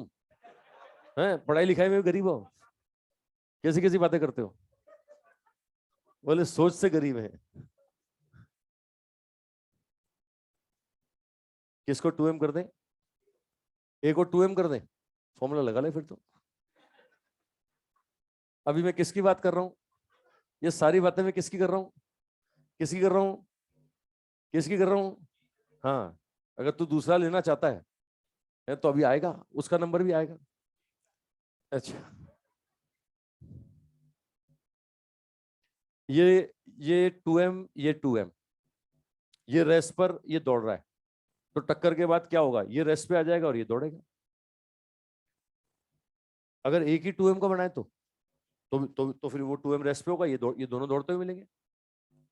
ये पहला वाला रेस्ट पे होगा, दोनों दौड़ते हुए मिलेंगे। हाँ, एक ही तो है। अलग अलग माने तो अलग अलग चल रहे हैं क्या? दोनों यू यू से चल रहे हैं ना, तो साथ ही तो चल रहे हैं। अगर तू अलग अलग वेलोसिटी से चलाता है तो फिर कहानी कुछ और होगी। तू इसको यू से चलाता है, इसको u/2 से चलाता है, तो फिर कुछ और कहानी होगी, कहानी कुछ और होगी। फिर जो पहले ठोकेगा, पहले उसको इफेक्ट देखेंगे, फिर पीछे से एक और आ रहा होगा, तो कहानी अलग होगी यार। अबे समझ रहे हो? एक और एग्जांपल दे ही दूं, चलो घर से करके लाना। एक होमवर्क में दे रहा हूं, एक होमवर्क में दे रहा हूं। ये साहब एक सर्कुलर पाथ में दो पार्टिकल एक ही जगह से चलना शुरू करते हैं, दोनों का मास सेम, इसकी वेलोसिटी v, इसकी 2v, m और m दोनों का मास सेम है भाई, है ना। सर्कुलर पाथ में चलते हैं, अपोजिट डायरेक्शन में चलते हैं।